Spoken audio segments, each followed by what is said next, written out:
sabda Yesus dalam Injil itu sangat keras dan ekstrim, berbicara tentang celakalah.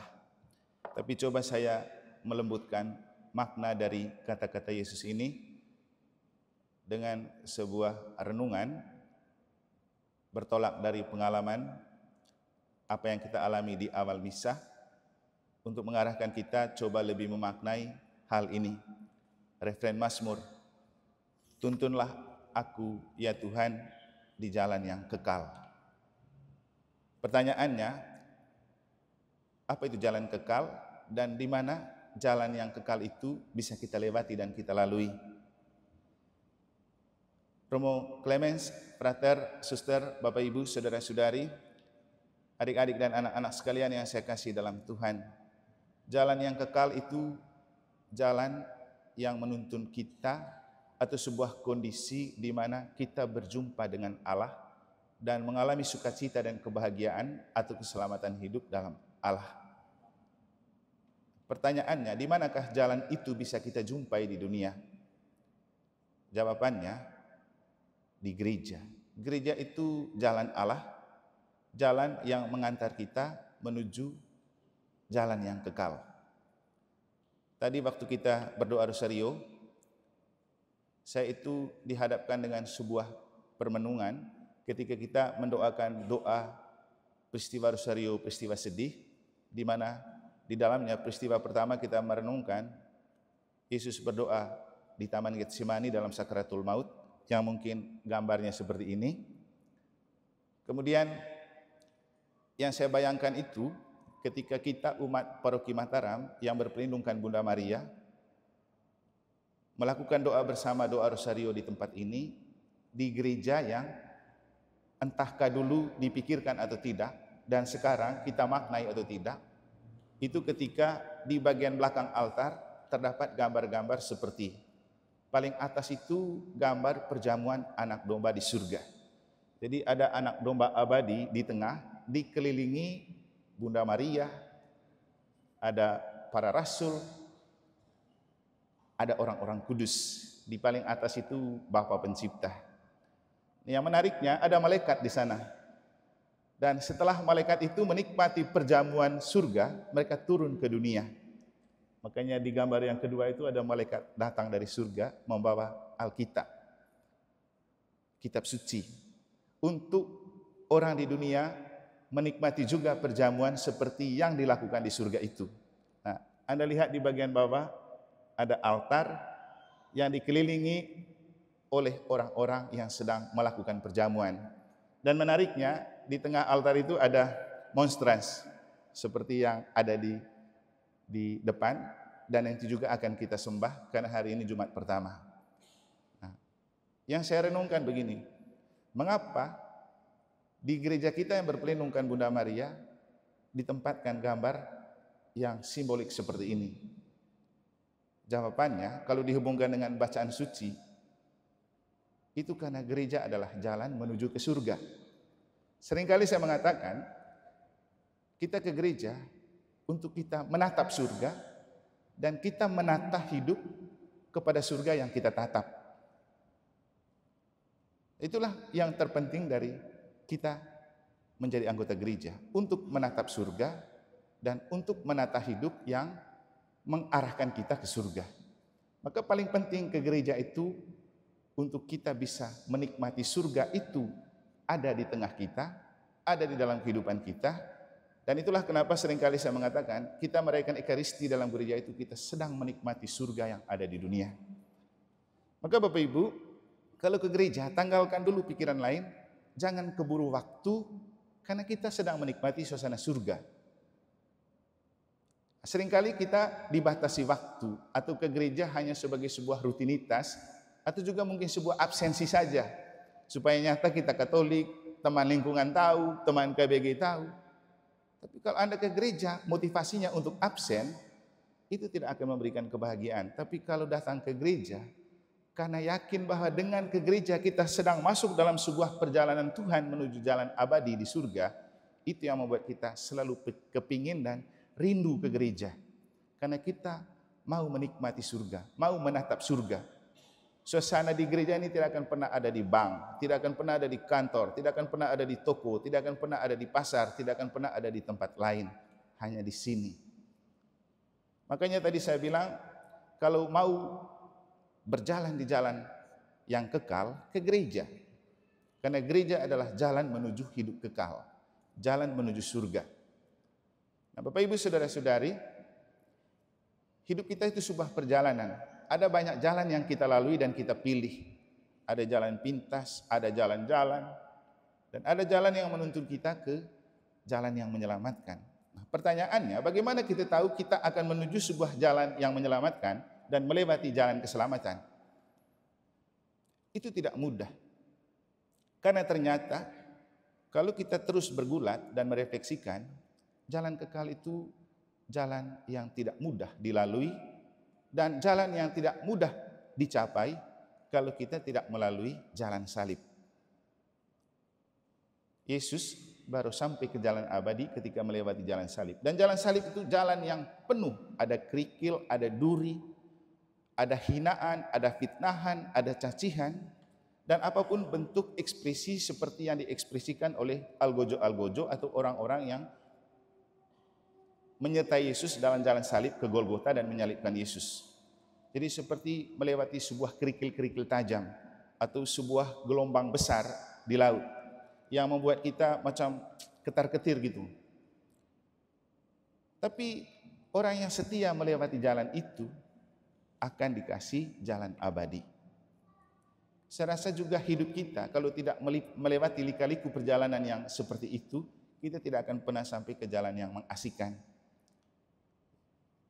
Kalau kita coba umpamakan dengan jalan tol itu bagus, asik. Tapi seberapa banyak orang yang celaka di jalan tol? Kenapa? Saking asiknya dengan jalan yang bagus, dia lupa kalau hidup itu milik Tuhan. Kalau seluruh perjalanan hidup kita itu harus dijalani bersama Tuhan. Nah, dalam hal ini juga lah saya coba men-sharingkan kepada Anda ketika saya sudah berjalan 18 tahun dalam jalan imamat. Yang pasti ada lika-liku, ada kerikil-kerikil, dan ada kenyataan seperti yang dilukiskan oleh Yesus dalam Injil. Ada penerimaan, ada penolakan. Mungkin teman-teman yang pernah ikut MA tahu rasanya, apa itu penolakan, apa itu penerimaan. Bagaimana rasa yang ada di hati ketika kita diterima, bagaimana rasa di hati ketika kita ditolak. Kalau cinta ditolak, orang bilang dukun bertindak. Tapi kalau keberadaan kita yang ditolak, apa yang kita lakukan? Nah, ini yang susah Bapak Ibu. Semua kita mengalami penerimaan dan penolakan. Bapak Ibu dalam hidup suami istri, ada waktu di mana Anda diterima oleh suami atau istri, tapi ada waktu Anda ditolak oleh suami atau istri. Ada waktu Anda diterima dan oleh anak-anak, tapi ada waktu juga ditolak oleh anak-anak. Orang akan selalu mengalami kenyataan penolakan dan penerimaan. Ketika kita diterima, itu no problem. Tapi yang jadi masalah ketika kita ditolak, apa yang harus kita lakukan? Nah, inilah yang mau disampaikan oleh Yesus dalam Injil untuk kita maknai. Bahwa ketika kita ditolak oleh manusia dan dunia, jangan berpikir Tuhan menolak kita. Tuhan tidak pernah menolak kita.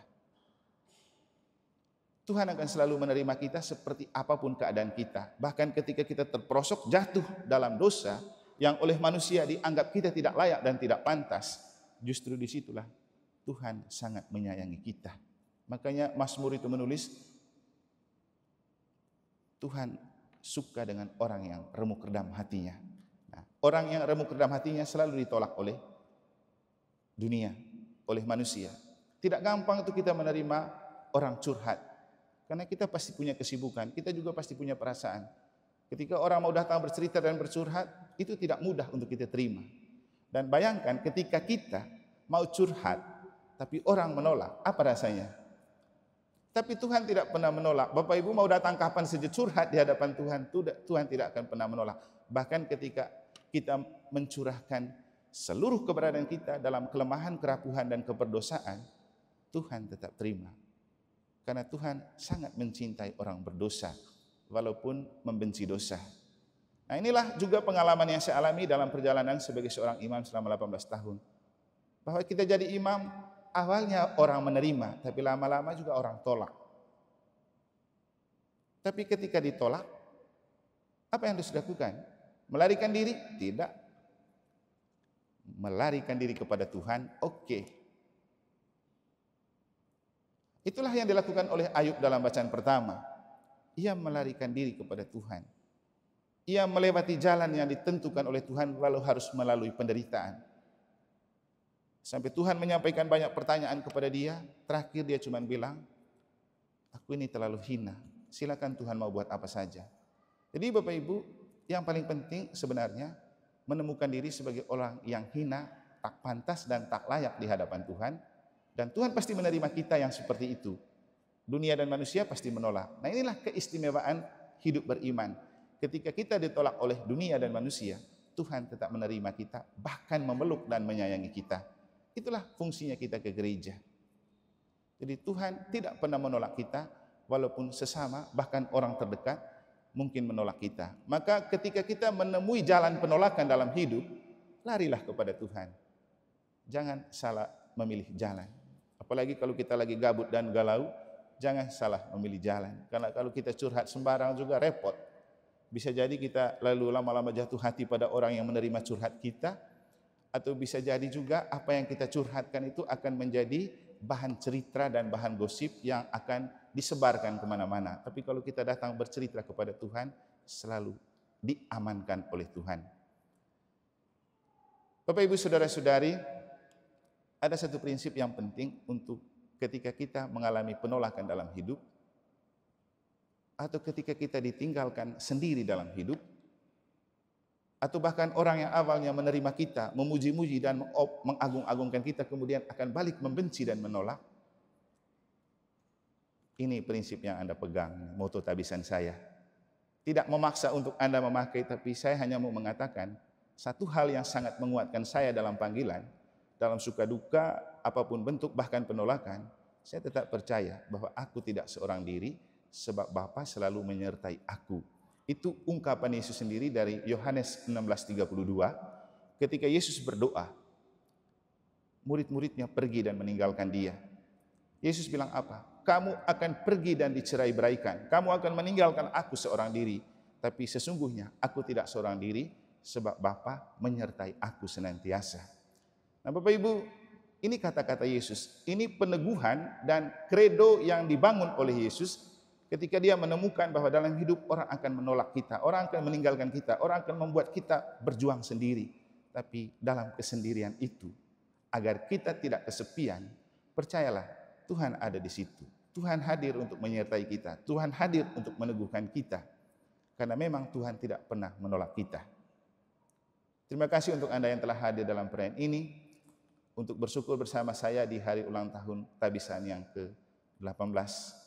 Seperti yang saya katakan di grup, tidak ada kebahagiaan dan kado yang lebih besar dari Anda, kecuali menghargai imam dengan hadir misanya. Karena kita ditabiskan menjadi imam untuk merayakan misa. Kalau saya pribadi, yang paling penting, Anda mencintai misa. Itu sudah cukup membuat saya bahagia menjadi seorang imam. Karena kalau Anda tidak mencintai misa, saya akan menjadi seorang imam yang merana. Demikian juga Romo Cece. Karena kita ditabiskan untuk misa. Semoga Tuhan memberkati kita.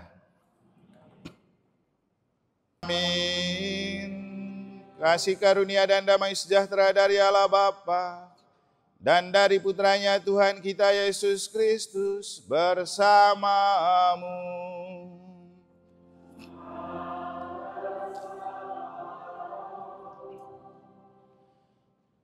Romo Clemens, Frater, Suster, Bapak Ibu Saudara-saudari, adik-adik dan anak-anak sekalian yang saya kasihi dalam Tuhan.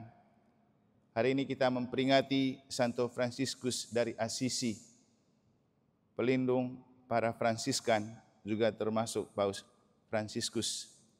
Ada banyak kebijaksanaan hidup dan kerohanian yang dapat kita pelajari dari beliau.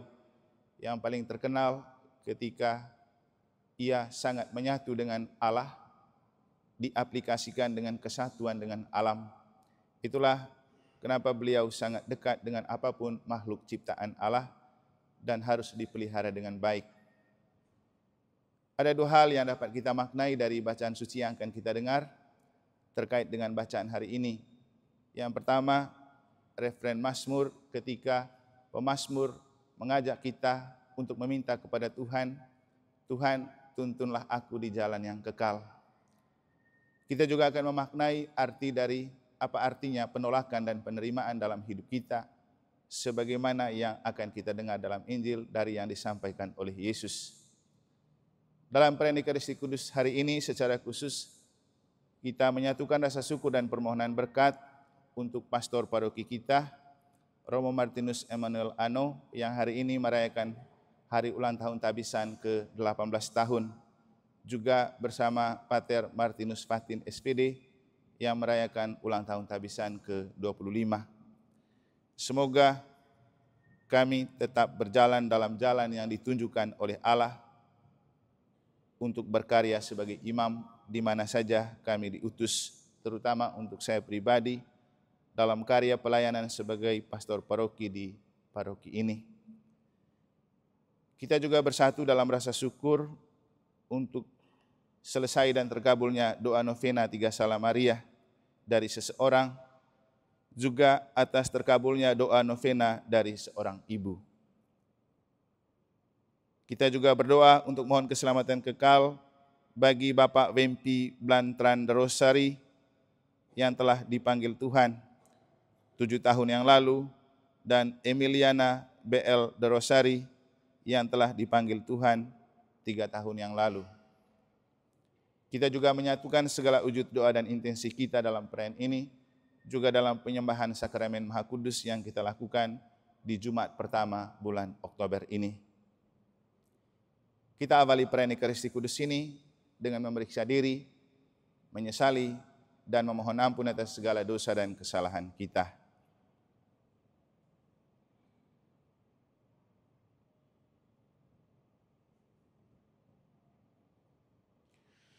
Tuhan Yesus Kristus, Engkau diutus untuk menyembuhkan orang-orang yang remuk redam hatinya. Tuhan, kasihanilah kami.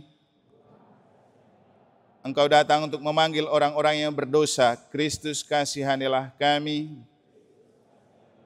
Engkau duduk di sisi Bapa sebagai pengantara kami. Tuhan, kasihanilah kami. Semoga Allah yang Maha Kuasa mengasihani kita, mengampuni dosa-dosa kita, dan menghantarkan kita kepada kehidupan yang kekal. Marilah kita berdoa.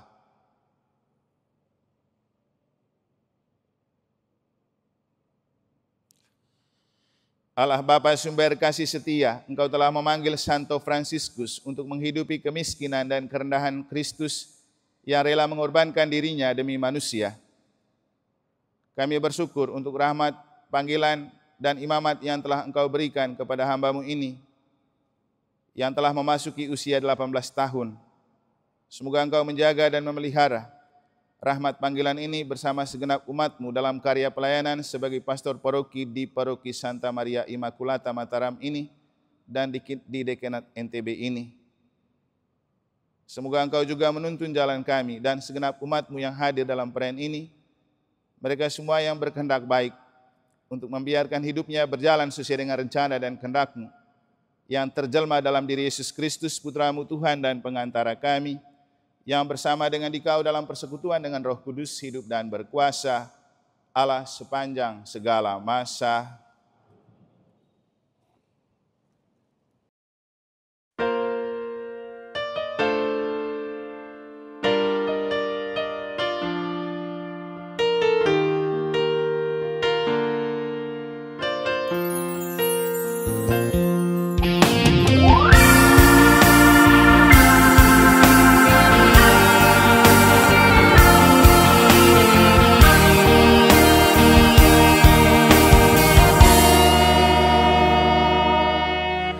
Dalam dunia yang sedang terkapar,